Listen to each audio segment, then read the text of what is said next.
स्वागत है हमारे वेब पोर्टल चैनल श्रम न्यूज में। मैं हूं विजेंद्र। आज हमारे साथ मौजूद हैं मुजफ्फरपुर ज़िले के मीनापुर विधानसभा क्षेत्र से वर्तमान विधायक राजीव कुमार उर्फ मुन्ना यादव जी। सर, स्वागत है आपका। आपका भी स्वागत है। सर, आपने मीनापुर क्षेत्र के विकास के लिए बहुत सारे सपने देखे थे। ऐसे में मीनापुर की जनता पहली बार आपको भारी मतों से जिताकर विधानसभा भेजने का काम की, तो ऐसे में 5 साल पहले का मीनापुर और अब के मीनापुर में आप क्या अंतर देखते हैं?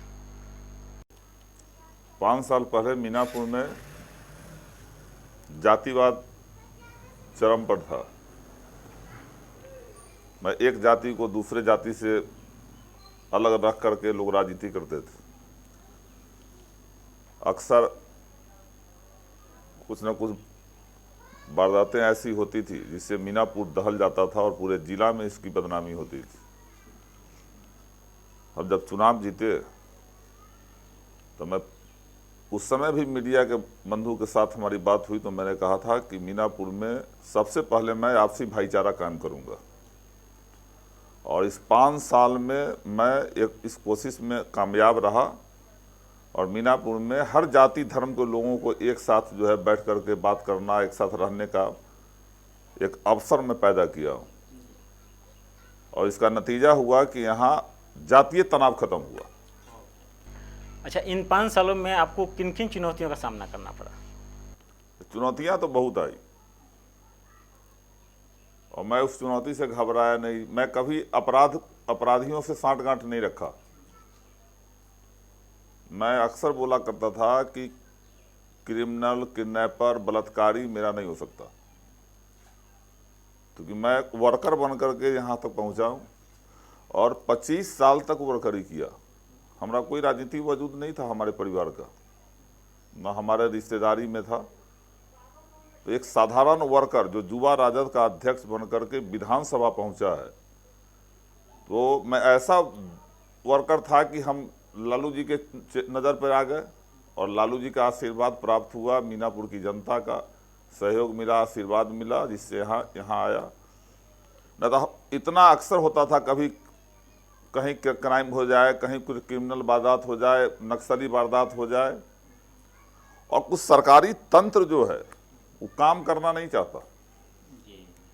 अब जब भी विकास की बात करें, भ्रष्टाचार के खिलाफ बात करें, तो सरकारी तंत्र उसमें संलिप्त रहता है। इस सब कठिनाई का सामना करना पड़ा था हमको। अभी मीनापुर बाढ़ से और पीछे मुझे कोरोना का काल चल रहा है, जिसे दोनों से जूझ रहा है, इससे कैसे निपट रहे हैं आप?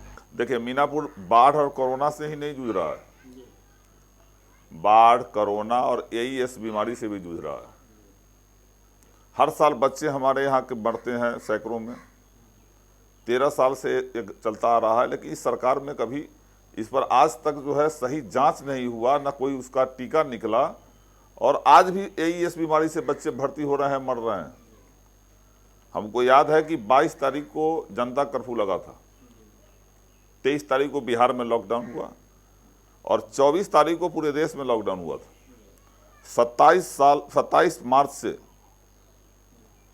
24 मार्च को देश में लॉकडाउन हुआ और 27 मार्च से मैं कंटिन्यू अपने क्षेत्र में हूँ। कोई ऐसा क्वारंटाइन सेंटर नहीं है, 1-2 सेंटर छोड़ करके, जहाँ मैं नहीं पहुँचा हूँ, जहाँ मैं व्यवस्था नहीं देखा हूँ, जहाँ हमारे भाई जो बाहर से आए हैं उनके रख रखाव का मैं व्यवस्था नहीं देखा। और जाते वक्त जो भी क्वारंटाइन सेंटर से हमारे यहाँ से गए हैं, सबका हमने, जो लोग गए उनका बजाते स्वागत किया।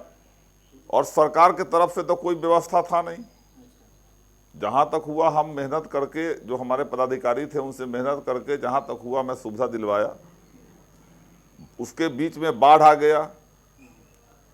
1-2 पंचायत को छोड़ करके सारे पंचायतों में मैं खुद दौरा किया। इतनी समस्याएं हो जाती थी कि एक दिन में हमारे क्षेत्र में 4-4 लोग डूब जाते थे, और 4 लोग डूबते थे तो कोई डूबते थे पूरब, कोई पश्चिम, कोई उत्तर, कोई दक्षिण, और सब जगह भाग दौड़।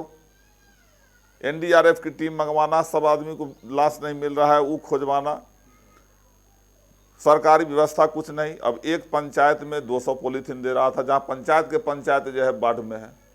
लेकिन जब मैं अपने लोगों के बीच में जाता था तो आप पता लगा लीजिए कि मीनापुर में बाढ़ के समय में एक भी आदमी कोई हंगामा नहीं किया, और सब जगहों पर हंगामा हुआ। लेकिन हमारे यहाँ जब हम उन लोगों के बीच में रहते थे, भरोसा दिलाते थे, सरकार की व्यवस्था नहीं थी इसके बारे में बताते थे, तो उन लोग को मतलब तसल्ली मिलता था, सांत्वना मिलता था, वो लोग उग्र नहीं हुआ। आपको राशन ठीक से नहीं मिला, पॉलीथीन नहीं मिला, मोमबत्ती और सलाई तक ही सरकार देने का काम नहीं किया। बता दे कोई कि एक मोमबत्ती और सलाई देने का काम किया और कितने लोग सांप काटने से मर गए। गोद में बच्चा लेकर के लोग चौराहा पर बैठा रहा। तो ये सरकार तो विफल है एकदम। कोई भी आपदा की घड़ी को झेलने लायक नीतीश कुमार की सरकार नहीं है, ये हम लोग जान गए। चाहे वो कोरोना हो, बाढ़ हो, एईएस बीमारी हो, किसी आपदा में झेलने के लायक नहीं है। और मैं हमेशा जान की परवाह नहीं किया, और मैं कोरोना काल से लेकर के और अभी तक मैं अपने लोगों के बीच में खड़ा रहा हूं। शिक्षा और स्वास्थ्य के क्षेत्र में आपका इन 5 सालों में क्या रहा योगदान? 5 साल विधानसभा चला। इस 5 साल में अगर सबसे ज्यादा क्वेश्चन मैं किया तो शिक्षा और स्वास्थ्य पर। समीक्षा बैठक हुई, उस समय भी मुख्यमंत्री के समीप रखे। हमारे यहाँ ऐसे तो 16 पहले के माध्यमिक विद्यालय थे, अब तो सब पंचायत में कर दिया लोग। मीनापुर हाई स्कूल और छपरा हाई स्कूल, नामी हाई स्कूल था हमारे यहाँ। मीनापुर हाई स्कूल में अगर एलएस कॉलेज के प्रोफेसर का बच्चा का एडमिशन हो जाता तो बड़ा किस्मत वाला समझता था कि हमारा बहुत किस्मत साथ दिया कि हमारे बच्चा का एडमिशन हो गया। कर्पूरी ठाकुर जी, जननायक कर्पूरी ठाकुर जी के बेटा रामनाथ ठाकुर मीनापुर हाई स्कूल से पढ़े हुए। इतना मतलब अति था, गौरव था मीनापुर का वो हाई स्कूल। बड़े बड़े अच्छे अच्छे ओहदे पर लोग जाते थे। लेकिन जब से नीतीश कुमार की सरकार हुई है, विषय वाइज शिक्षक उस हाई स्कूल में नहीं है। और मैं इस मामला को लेकर के विधानसभा से लेकर जिला के बैठक तक उठाया। शहर के सरकारी स्कूलों में एक विषय के 10-10 शिक्षक, और जो देहाती क्षेत्र है किसी भी विद्यालय में विषय वाइज शिक्षक नहीं है। क्यों? मैं मुख्यमंत्री से पूछा था। जिसका देहाती क्षेत्र में अगर हो जाता है तो कहते कि डिप्रेशन नहीं होना है, डिप्रेशन पर रोक लगा हुआ है। लेकिन सारे लोग जो है अपने बाल बच्चा को पढ़ाता कहाँ है? तो शहर में, और सब डिप्रेशन करा के शहर में बैठा हुआ है। और जिस स्कूल में था उस स्कूल का नाम हमने बताया था मुख्यमंत्री जी को कि फलाने फलाने विद्यालय में एक विषय के 10-10 शिक्षक बैठे हुए हैं और हमारे यहाँ टीचर नहीं है। कोई व्यवस्था नहीं हो पाया। हाई स्कूल का मामला उठाया, प्राथमिक विद्यालय का मामला उठाया, स्वास्थ्य का मामला उठाया। हमारे यहाँ पीएससी है, नक्सल क्षेत्र 100% नक्सल क्षेत्र। वो कहता था कि 100% नक्सल क्षेत्र मीनापुर, और हमारे यहाँ पीएससी में एक महिला डॉक्टर नहीं। मैं विधानसभा में क्वेश्चन किया कि बताइए कि 12 बजे रात के अगर हमारे यहाँ दूर दराज से महिलाएं अगर प्रसव के लिए आए तो मीनापुर पीएससी में जाएगा, उसका प्रसव कौन कराएगा? अगर हम यहाँ तक बोले थे कि माननीय सदस्य कोई बोल दें कि इनकी पत्नी का प्रसव कोई जेंट्स अगर जाके डॉक्टर कराएगा, ये कराने देंगे? नहीं कराने देंगे। जब आवाज उठाया, 1 महीना के लिए यहाँ डॉक्टर भेज दिया, और फिर 1 महीना के बाद उसको फिर हटा दिया। कोई दवा सही से कहीं उपलब्ध नहीं है। अभी कोरोना काल में तो ग्लोव्सो नहीं था ठीक से, मास्क भी नहीं था। हम दिए हैं सब जगह, मीनापुर पीएससी में, बोचहा पीएससी जो 7 पंचायत मेरा पड़ता है, मास्क तक नहीं देने का काम किया इस सरकार। सैनिटाइजर नहीं था, सैनिटाइजर, मास्क, साबुन सब मैं खुद दिया हूं। डॉक्टर के लिए हल्ला किया, डॉक्टर का ही व्यवस्था बहाली नहीं करता है। बेरोजगारी एक अहम मुद्दा भी उठ के सामने आ रही है। सरकार वैकेंसी तो निकालती है लेकिन उसको बहाली नहीं कर पाती है। आपको मालूम होना चाहिए कि कोरोना काल से पहले रेलवे में वैकेंसी निकला था। कितना आदमी फॉर्म भरा था? 2 करोड़ से ऊपर, 2 करोड़ से ऊपर। वैकेंसी में फीस कितना था? 500 रुपया। 500 रुपया को 2 करोड़ से गुना कीजिए, और वैकेंसी खत्म कर दिया, बहाली खत्म कर दिया। 500 रुपया ले लिया, 2 करोड़ से ऊपर बहाली फॉर्म भरा और वैकेंसी खत्म कर दिया। मुख्यमंत्री क्या कर रहा है? अभी 11 साल से, आप दूसरे की बात छोड़ दीजिए, कृषि सलाहकार काम कर रहा है बेचारा। 11 साल से 11 साल का एक्सपीरियंस ऐसा हो गया कि अब वो कोई कंपटीशन भी नहीं दे सकता, तो वो तक लग गया कृषि कार्य में। अब कहता है तुमको हटा देंगे, नौकरी से हटा रहा है। तो रोजगार आप दे नहीं रहे हो, आज जिसको दिए हो उसको हटा रहे हो। बेरोजगारी सबसे ज्यादा युवा कहाँ का है देश में? बिहार में 65% युवा बिहार में, और सबसे ज्यादा बेरोजगारी बिहार में। तो रोजगार दे नहीं रहे हो। अब नीतीश कुमार कहते हैं कि 60,000 की नौकरी देंगे, उसमें तो हम 5 गो को खटवा देंगे। अब बताइए, पीएचडी किया हुआ आदमी 4th ग्रेड में अप्लाई करता है और उस पर भी मार करता है। जो पीएचडी है, एमबीए किए हुए है, बीएड किए हुए है, 4th ग्रेड में जो मैट्रिक लेवल का निकलता है उसमें अप्लाई करता है। नीतीश कुमार को शर्म लगता है? किस उम्मीद से आदमी जो है अपने बच्चे को पढ़ाता है, पीएचडी तक कराता है? ना कोई प्रोफेसर का बहाली है, ना डॉक्टर का बहाली है, ना अफसर का बहाली, कुछ नहीं है। हाँ, एक चीज है, सेटिंग से बीपीएससी वाला में क्या निकला, ऑडियो वायरल हुआ था, 35 लाख मांग रहा था कि नहीं? कौन नहीं जानता है बिहार में? क्या उम्मीद करेगा यहाँ का युवा? सुशासन के बारे में क्या कहना है आपका? कौन, कैसा सुशासन? मतलब कैसा सुशासन कर रहे हैं आप? हमको 2 चीज का जवाब दे दीजिए। जिस राज्य में 33 बच्चियों के साथ बलात्कार किया हो और जो बलात्कारी सब है उसको बचाने का सरकार कोशिश कर रहा हो, विपक्ष का दबाव जब हो, तब 1 महीना के बाद एफआईआर किया हो और सुप्रीम कोर्ट कहा हो कि बिहार के पुलिस को दफा भी लगाने नहीं आता, ये सुशासन है? नहीं, सुशासन है। कोई ऐसा दिन है कि जिस दिन बैंक डकैती नहीं होता हो, रोड रॉबरी नहीं होता हो, किडनैपिंग नहीं होता हो?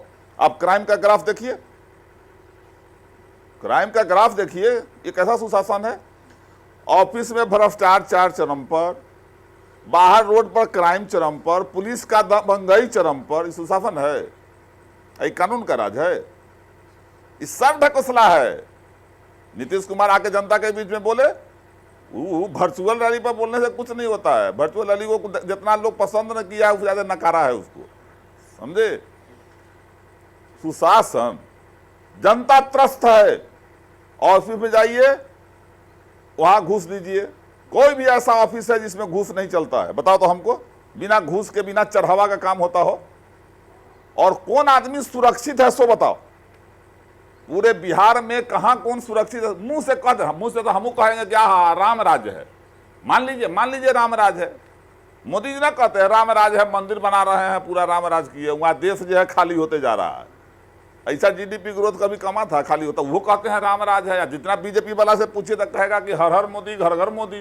तो घरे में बैठा लो मोदी के, देश को बेच दो। तो नीतीश कुमार जी सड़क पर निकले, उनको बुझा जाएगा। आई कौन सुशासन है? ई सुशील मोदी पिछले बार गया में क्या बोला प्रतिपीति पक्ष में? मैं तमाम अपराध करने वाले भाइयों से आग्रह करता हूं कि 15 दिन के लिए माफ कर दे, 15 दिन के लिए अपराध रोक दे। अरे तो तुम अपराध करवाता है रे, अपराधी शबनम कच्छामी। ये सुशासन है? बिहार की जनता जान गई है, इनका मुखौटा उजागर हो गया है। अब वो चलने उड़ने वाला नहीं है सुशासन। अब इस सब से कहने से काम नहीं चलने वाला है। शराबबंदी कितना सफल हुआ? 100%, 200%। अरे जब बच्चा जब बैग में शराब लेके घूम रहा है, आप जहां दफ्तर में रहो, बेडरूम में रहो, शराब पहुंच रहा है, तो 100% सफल है। सफल नहीं है? जहां 18 चक्का घुस रहा है शराब ले ले, कोई ऐसा दिन है कि बिहार में शराब नहीं पकड़ाता है? आखिर वो आता कैसे? हम सवाल किए हूं, मैं विधानसभा में सवाल किए हुआ हूं कि जब हमारे बॉर्डर पर जब हमारा सिपाही है तो ये 18 चक्का कैसे घुस रहा है? तो जो पैसा शराब से रेवेन्यू जाता था सरकारी खजाना में, आपको ट्रेजरी में जाता था, वो 6,000 करोड़ रुपया, वो 6,000 करोड़ रुपया अब नीतीश कुमार के ट्रेजरी में जा रहा है। और नीतीश कुमार पूरे बिहार में शराब बेचवा रहा है। पहले शराब का दुकान कौन खोला?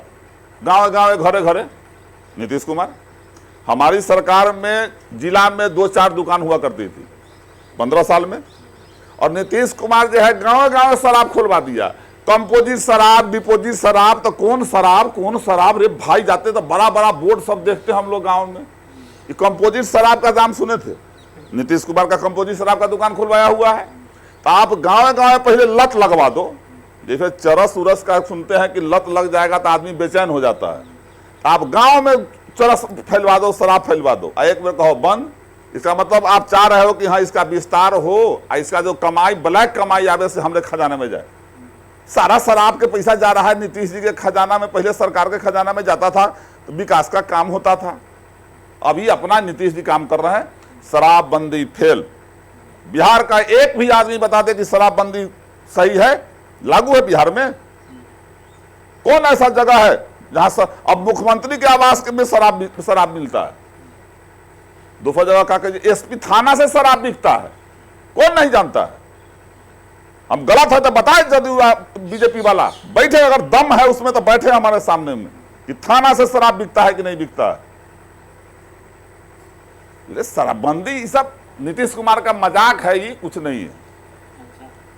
पिछले 2015 के चुनाव में लालू जी साथ में थे, चुनाव प्रचार में साथ में थे, और इस बार वो नहीं है, तो इस बार का नेतृत्व जो है कौन कर रहे हैं आपके? अरे जुबा सम्राट बन गया ना तेजस्वी यादव।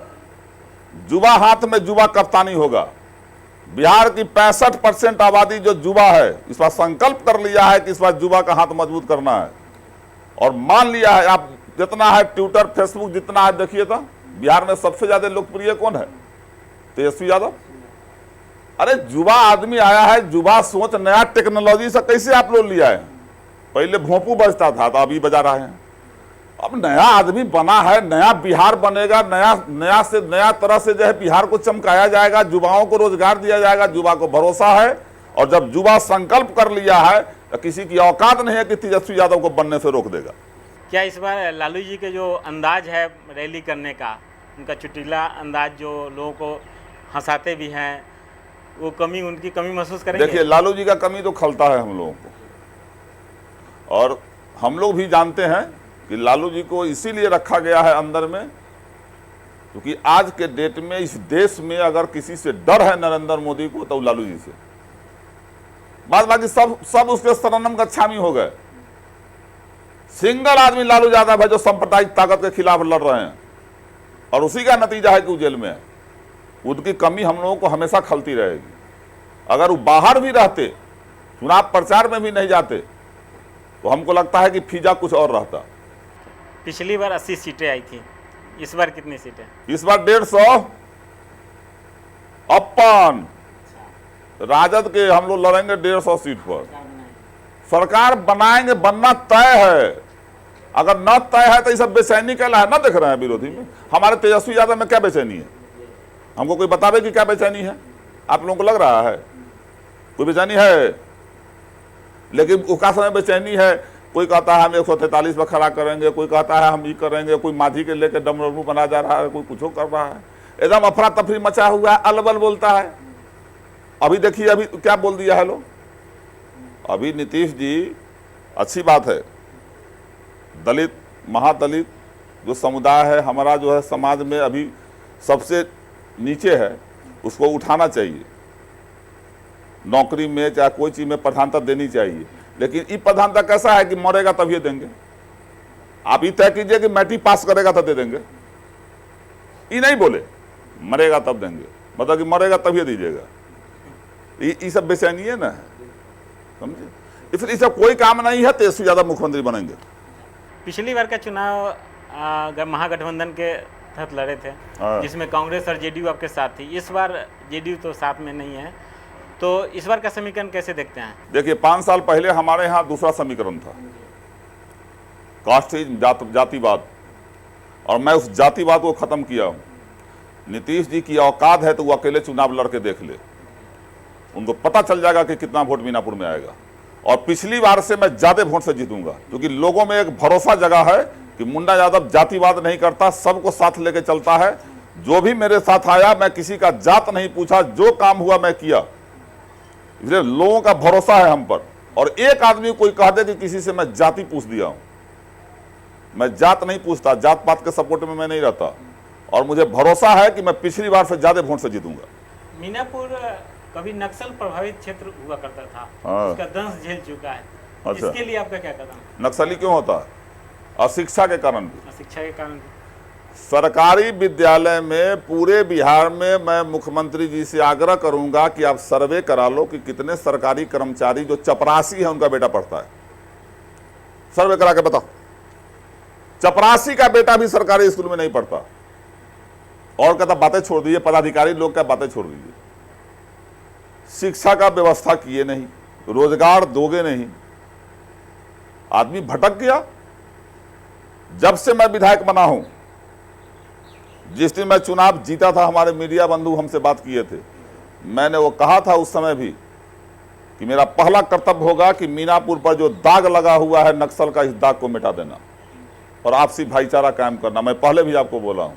और इस 5 साल में एक भी नक्सल वारदात मेरे यहां नहीं हुआ और न एक वो गिरफ्तारी हुई है और पूरे मीनापुर में अमन चैन है। कोई पहले के हमसे पहले वाला लोग, गरीब आदमी अगर बात नहीं माना, वोट नहीं दिया तो उसको नक्सली करके भेज देता था। कुछ लोग इन्वॉल्वमेंट कुछ लोगों का था, वो सब ठीक ठाक है, सब मुख्य धारा में आ गया। मीनापुर में अब कोई नक्सल उक्सल नहीं है। क्षेत्र की जनता के लिए मुन्ना यादव या मुन्ना भैया? हाँ, मुन्ना भैया। आप पता लगा लीजिए, 80 बरस का बूढ़ा, 12 बरस का, सब कहता है मुन्ना भैया। मैं मुन्ना भैया था, मुन्ना भैया हूं और आगे भी रहूंगा। आपको आपके क्षेत्र के लोग रॉबिन हुड भी बुलाते हैं। रॉबिन हुड कौन था? रॉबिन हुड फ्रांस का नायक था, जो फ्रांस को सींचा था। वो हमको भी मीनापुर को सींचना है। मीनापुर को मुजफ्फरपुर जिला में 1 नंबर पर ला करके, शिक्षा हो, स्वास्थ्य हो, किसान का बात हो, उस सब में 1 नंबर पर लाना है। तो लोग उम्मीद है किया कि जिस तरह फ्रांस में रॉबिन हुड किया, उस तरह मीनापुर में मुन्ना भाई करेगा। ऐसा कौन सा काम जो इन 5 सालों में आप नहीं कर पाए, जो आगे 5 सालों में करना चाहेंगे? बड़ा धोखा दिया है हमको नीतीश कुमार जी, बहुत धोखा दिया। मुजफ्फरपुर जिला में एक नवोदय विद्यालय आया था।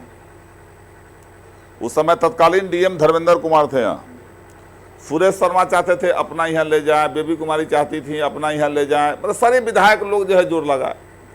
जमीन में नहीं मिला किसी को। 23 एकड़ जमीन मुन्ना यादव दिया था मीनापुर में, 23 एकड़ सरकारी जमीन रिकमेंड करवा दिया। ITI कॉलेज 3 एकड़ जमीन उसमें दिया, उसका भी रिकमेंडेशन हो गया। ITI कॉलेज यूनिट बन गया मीनापुर ITI कॉलेज, एडमिशन भी हो गया। और चल रहा है चंद्रलोक चौक पर मुजफ्फरपुर में, सुरेश शर्मा के बता के घर के आसपास में। अब भवन निर्माण विभाग में 1.5 साल से फाइल पड़ा हुआ है। मुख्यमंत्री पैसा मेरा नहीं दे रहा है भवन बनने के लिए। नवोदय विद्यालय का सारा प्रक्रिया पूरा हो गया हुआ है, वो नहीं काम कर रहा है। चांदपरना पुल मेरा लाइफ लाइन है मीनापुर का। तेजस्वी यादव जब सराय में आए थे तो उन्होंने कहा था चांदपरना घाट पर बनेगा पुल, और बड़ी रफ्तार में पुल का जो है मिट्टी जांच करना, एस्टीमेट बनाना, DPR तैयार करना, सारी प्रक्रियाएं हो गई थी। अब वो चांदपरना पुल के हमारे फाइल रोक दिया नीतीश कुमार जी। जब मिलने गए तो कहते हैं विधायक जी नदी को मत बांधिए। हम कहे कि सर गंगा ब्रिज पर 4 गो पुल बनवा रहे हैं, और गंडक को कहते हैं नहीं बांधिए, और मेरा फाइल रिजेक्ट करवा दिया। रामपुरहरी थाना, इसका क्वेश्चन किए कि हिंदुस्तान का कोई भी ऐसा सड़क बता दीजिए NH जिसमें 35 किलोमीटर में कोई OP नहीं हो। मुजफ्फरपुर में 0 माइल से अहियापुर से लेकर के रुन्नी सैदपुर के बीच में 35 किलोमीटर की दूरी में एक OP नहीं था। अक्सर क्राइम हो रहा है, मोटरसाइकिल छीन लेता है लोग, कुछ कर देता है। कितना लड़ाई लड़े हैं। तो परसों मालूम हुआ है कि टेंडर उंडर निकला था, इसका भी सारा जमीन उमीन 2 एकड़ उपलब्ध कराए, और उपलब्ध करा के DM SP सबसे लिखवा के भेज दिए। क्वेश्चन जब किए तो विजेंद्र यादव भाई को उन्हें कहा कि सुपौल तपौल के है। विधायक जी कल अगर जमीन उपलब्ध करा दिए तो परसों मैं निर्माण करा दूंगा। 2.5 साल हो गया जमीन उपलब्ध कराए हुए। उसका 2.5 साल कल कब होगा, कितना दिन में होता है वो बोलवे नहीं किया। हमको लगा कि कल का मतलब होता है कि 24 घंटा बाद, लेकिन उसका कल का मतलब लगता है 24 साल बाद है, क्या कि पता नहीं चलता है। फिर दोबारा क्वेश्चन मैं किया हूं, तब जाकर के उसका सारा पैसा अलॉट हुआ है। आप अब सुने हैं कि 14 पिछला महीना 14 तारीख को उसका आखिरी टेंडर का डेट था, टेंडर गिर गया है, अब लगता है उसका निर्माण होगा। तो एक रामपुरहरी थाना तो मेरा लड़के बन गया। चांदपरना पुल, शीतलपट्टी पुल, हथियावर पुल, तालीमपुर पुल, कफेन पुल के साथ मेरा था तालीमपुर, शीतलपट्टी और हथियावर। 2 हथियावर में, 1 शीतलपट्टी में, 4 पुल था। कितना जोर मारे तक कफेन पुल मेरा पास कर दिया, 3 गो पुल रोक दिया, जिसमें हथियावर 2 गो, एगो शीतल पट्टी, और तालीमपुर रोके हुए, 4 गो पुल बनाना है, चांदपरना पुल बनाना है, नवोदय विद्यालय खुलवाना है, ITI कॉलेज का भवन निर्माण कराना है, प्रोसेसिंग प्लांट बैठाना है जो हमारे सब्जी उत्पादक भाई हैं उनके लिए, और किसान के लिए भी भंडारण का उपाय करना है। एक मीनापुर में हमारा जो अपना सोच है, क्योंकि अभी मैं नया गया था, 1-2 साल तो हमको सीखने में लग गया, और जौले सीखते सीखते में सरकार चल गया, तो हमको एक बाजार बनाना है मीनापुर में। हमारे पास जमीन है, 55 एकड़ जमीन सरकारी जमीन है मेरे पास। अगर सरकार बनती है तो मैं एक बाजार बनाऊंगा जहां किसान जब चाहे अपना अनाज रख दे या उसको उचित मूल्य मिले या अपना काम करे, औने पौने भाव में। अभी मकई का रेट कैसे है? 800 रुपये। लाग तो निकलेगा, कैसे सुधरेगा? कहां से बाल बच्चा पढ़ेगा किसान का? कहां से बच्ची का शादी होगा? इस देश की 70% आबादी आज के डेट में सबसे बदतर हाल से गुजर रही है, और सरकार केवल वही 500 या 600 खैरात बांट रही है। खैरात बांटने से किसी का वजूद नहीं सुधरता। सुधारने के लिए हमको मीनापुर में बाजार बनाना होगा। किसान जब चाहे उचित मूल्य पर अपना सामान बेचे और जब चाहे वहां रख दे, जब जरूरत हो वहां से पैसा निकाले, और मैं ये करके दिखा दूंगा। 5 साल अगर हमको मीनापुर की जनता का आशीर्वाद प्राप्त रहा, अगर तेजस्वी यादव का सरकार रहा, हमारे मीनापुर के किसान और मीनापुर का छात्र और नौजवान दूसरे का मोहताज नहीं होगा। क्षेत्र की जनता से कोई संदेश और अपील? हमरा तो क्षेत्र के जनता तो मुन्ना भाई बोलती है। मैं अपने क्षेत्र की जनता से आग्रह करता हूं कि अभी कौन कैंडिडेट होगा अभी तो पता नहीं है हम, कि मीनापुर में मैं आप लोगों के साथ भाईचारा कायम करके आपका भाई, आपका बेटा बन के रहा, और आगे भी रहूंगा। और जो काम हम नहीं कर पाए हैं अभी, चांदपरना पुल, Navodaya Vidyalaya, ITI college, processing plant, cold storage, किसान के लिए एक बाजार मार्केट, अगर आप लोग का आशीर्वाद रहा तो मैं तमाम काम अगले 5 साल में करने का काम करूंगा। ऐसे तो मैं कितना सैकड़ों सड़कें बनवा दिया, पिपरा पुल बनवाया, टेंगराहा पुल बनवाया, फिर उसके बाद हड़का पुल बनवाया, रामनगर पुल बनवाया। कुछ चीज बचा हुआ है, आपका आशीर्वाद मिलेगा, मैं उसको खड़ा उतरूंगा। मीनापुर को आत्मनिर्भर मीनापुर बनाने का कोशिश करूंगा। यही कह करके मैं आपको आदाब, सलाम, नमस्कार करता हूं। धन्यवाद भैया। ये थे हमारे साथ मीनापुर के विधायक मुन्ना यादव, लोगों के, मीनापुर की जनता के मुन्ना भैया। अगली बार फिर मिलेंगे किसी और शख्सियत के साथ। तब तक के लिए देखते रहिए सनम न्यूज।